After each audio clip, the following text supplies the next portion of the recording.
처음에 이제 기자들도 그런 구속 취소라는 단어를 몰라가지고 구속 적부심만 많이 썼잖아요, 기사에. 그래서 잘못 쓴 기자들도 초창기에는 있었습니다, 그 단어 자체를.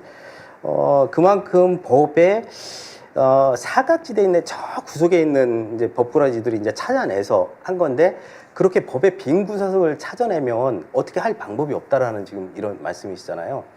이 부분을 이제 앞으로 정권이 바뀌고 나서는 사법 개혁의 한 가지의 과제로 담아야 될 것 같은데, 이런 부분은 앞으로 어떻게 해야 될까요? 이제 법관들의 이제 잘못된 판결이라든가 이런 것들 좀 바로 잡고, 또 이거를 뭐 이제 헌법 소원이라든가 이런 거 할 수 있는 제도가 지금 없는 거잖아요. 그렇죠. 재판에 대한 헌법 소원이 없어요. 예.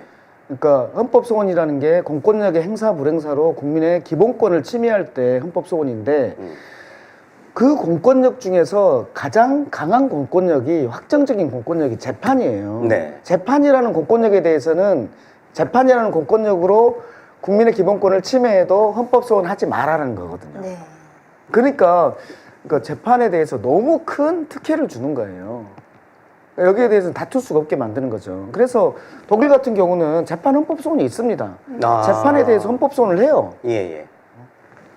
그 사례를 예. 우리 김은경 교수님께서 말씀을 해주시면 좋을 것 같아요. 뭐 지금 말씀하신 그대로 재판에 대해서 이것이 헌법적으로 뭔가 기본권을 침해당하거나 그것에 대해서 이의가 있을 때 이렇게 헌법 소원을 통해서 다시 한번 다툴 수 있는 여지가 있는 것이죠. 그래서 연방 헌법재판소에서 이제 이걸 다툴 수가 있는 것이고, 실제로 국민들이 참여할 수 있는 여지를 살짝 남겨두고 있어요. 그래서 독일과 같은 데는 이것이 재판관의 전권이 아니라고 하는, 국민으로부터 나온다라는 것을 명시적으로 보여주는 구석들이 많거든요. 그래서 독일이 제법 그런 쪽으로는 잘 정비가 되어 있고, 옆 나라 프랑스도 그 프랑스 혁명을 거친 이후에 그런 것들을 인권 헌장에서 잘 남겨둠으로 해서 국민들에게 한 번쯤은 더 다툴 수 있게끔 하는 제도들을 만들어 놓고 있죠. 제가 궁금해서 좀 여쭤볼게요, 두 분께. 또 우리 민 의원님은 또 이제 법조인 출신이시고 교수님께서는 법조 양성하고 계시니까 네. 제가 여기 온다고 하니까 저한테 질문을 좀 남겨주세요 이렇게 얘기를 했더니, 이제 질문 남기신 분들의 얘기가, 도대체 우리나라는 이 법관의 재량권, 이것이 혹시 우리의 뭐 헌법책, 형법책, 이런 민사소송법 관련된 책에 그 재량권이라는 범위가 어디까지인가, 도대체 어디까지길래 이들은 이것을 창조해가면서 이 재량권을 남용하고 있는 것인가, 이거를 꼭 물어봐 달라고 하셨거든요. 예, 우리 저기 민 의원님 지역구에서도 그 의견이 들어왔습니다. 예, 그래요? 예. 기본적으로 이제 실체 진실을 판결할 때 실체 진실을 알아야 되잖아요. 실체 진실을 무엇으로 구성하나? 이게 증거로 구성을 하잖아요.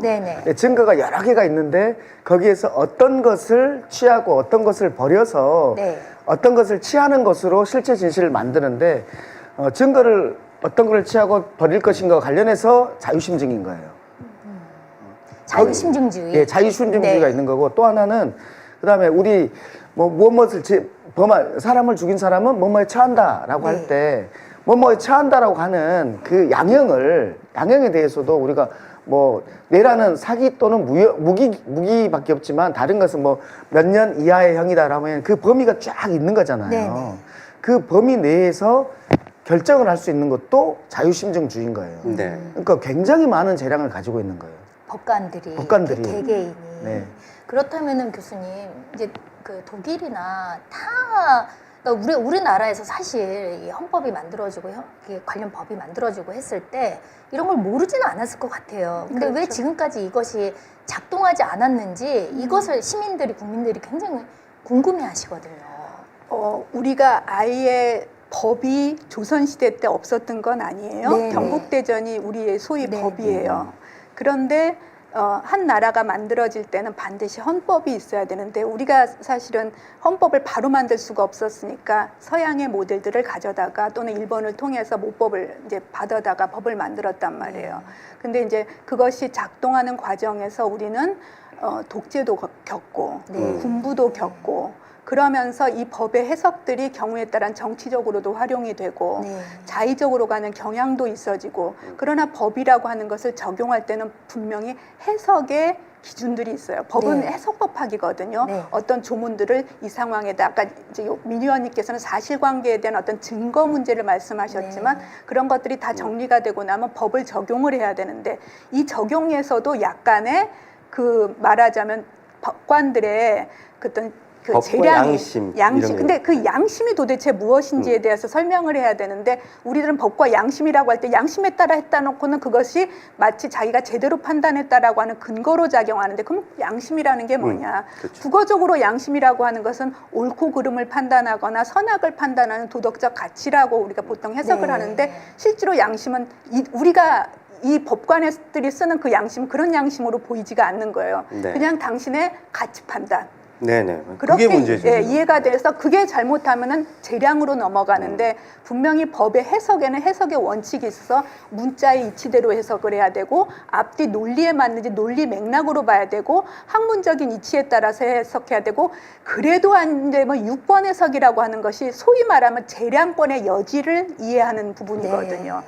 그러니까 현실적으로는 그렇게 안 가고 저 맨 뒤에 있는 것부터 시작을 해서 재량권 범위 내에서 해석을 하니까 어쩔 땐 이연령 비연령이 되고 일관성이 없어지는 판결이 네, 지금 나오는 여기 거죠. 뒤에 맞습니다. 사진에 지금 잘 나와 있는데 화면에 네, 이제 이분들이 예. 그렇게 하셨기 때문에 국민들 입장에서는 상당히 궁금했다. 그렇죠.